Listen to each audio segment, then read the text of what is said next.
আপনারা দেখতে পাচ্ছেন ঢাকা বিশ্ববিদ্যালয়ের রোকেয়া হল। এই রোকেয়া হলের কোঠার যৌক্তিক সংস্কারের দাবিতে রোকেয়া হলের ছাত্রীরা অবিরত আন্দোলন করে যাচ্ছে, বিভিন্ন স্লোগান দিয়ে যাচ্ছেন। আমরা এখন রোকেয়া হলের সামনে, তারা ঠিক রোকেয়া হলের মূল ফটকে বসে পড়েছে, বসে প্রতিবাদ জানাচ্ছে। তারা পুলিশ দেখলে খুনি খুনি বলছে, কারণ আজকে সারাদিন সংঘর্ষে তাদের অনেক সহকর্মী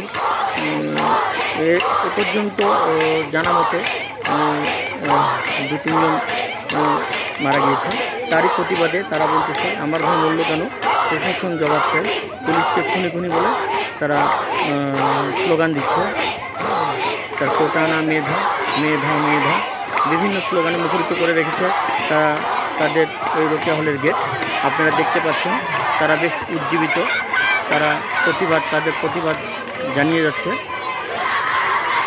কিছুক্ষণ আগে আমরা ছিলাম ঠিক শহীদ মিনারের আগের যে গেট খোলার দিকে, সেখানে পুলিশ এবং ছাত্রদের শক্ত অবস্থান ছিল, কিন্তু শেষ পর্যন্ত কোনো অপ্রীতিকর ঘটনা ঘটেনি। পুলিশও ফিরে গেছেন, ছাত্ররাও ফিরে গেছেন।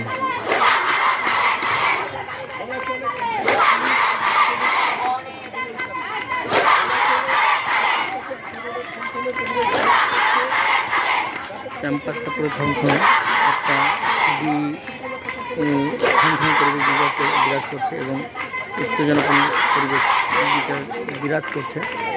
আমরা আপনাদের সাথে কথা বলেছিলাম, জিজ্ঞাসা করেছিলাম যে আপনারা ক্যাম্পাসে কতক্ষণ অবস্থান করবেন। তারা জানিয়েছে যতক্ষণ পর্যন্ত পরিবেশ স্বাভাবিক হবে না ততক্ষণ পর্যন্ত তারা ক্যাম্পাসেই অবস্থান করবে।